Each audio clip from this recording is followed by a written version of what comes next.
Block स्तरीय मत्स्य और प्राणी संपद मेला अनुष्ठित जगतसिंहपुर जिला नाउगां ब्लॉक अंतर्गत डेरिकी पंचायत रे ब्लॉक स्तरीय मत्स्य और प्राणी संपद मेला मंडल उन्नयन अधिकारी निरंजन परिडा सभापतित्व में अनुष्ठित हो जाएगी। मुख्य अतिथि भाव मान्यवर विधायक जगतसिंहपुर श्रीजुक्त अमरेन्द्र दास जोगदे आगर अनुष्ठित होता जिला स्तरीय मेला ग्रामांचल चाषी मैंने बहु संख्यार अंशग्रहण कर मेला को राज्य सरकार ब्लॉक स्तर में सरकार माछ चाष नुआ पोखरी कुकुड़ा चाष जैविक पद्धति सघन माछ चाष प्राणीपालन योजना संबंधी सरकार को मुख्यमंत्री कामधेनु योजना संपर्क में विस्तृत सूचना प्रदान करथिले। मुख्य वक्ता भाव नाउगां ब्लॉक अध्यक्षा श्रीमती तृष्णा लेंका, सम्मानित अतिथि भाव नाउगां पंचायत समिति उपाध्यक्ष श्रीजुक्त सुजित कुमार पुहाण, जिला मुख्य प्राणी चिकित्सा अधिकारी डाक्टर अजय कुमार साहू, जिला मत्स्य अधिकारी देवव्रत सामल जोग दैथिबा बेले नाउगां ब्लॉक 8 जन सफल चाषी को मानपत्र सहित संबर्धित करा जायतिला। एई कार्यक्रम में नाउगां ब्लॉक 16टी पंचायत रु बहु संख्यार चाषी माने जोग दैथिबा देखा जायछि। वार्ता सरकार दे सारी सरकार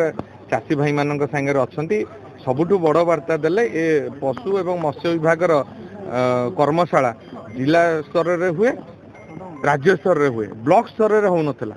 ये प्रथम थर पई सरकार लोकंगर सरकार मोहन माझी सरकार ब्लॉक रे आनी पहुंचे। जगतसिंहपुर ये 2 दिन तले सरी 600 चाषी रेजिस्ट्रेशन करथिले एवं से कर्मशाला रे थिले एवं मो नाउगां अंचल रे 320 चाषी आज एठी उपस्थित अछंती योग्य चाषी योग्य हिताधिकारी।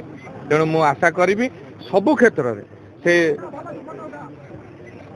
गोचाष हो, घुसुरी चाष हो, आपणकर छेली चाष हो, मेंढा चाष हो, बतक चाष हो, कुकुड़ा चाष हो, माछ चाष हो, सबु क्षेत्र रे सरकार लोकन संगे अछंती। पाखापाखी 50 रु 70% सब्सिडी दउछन।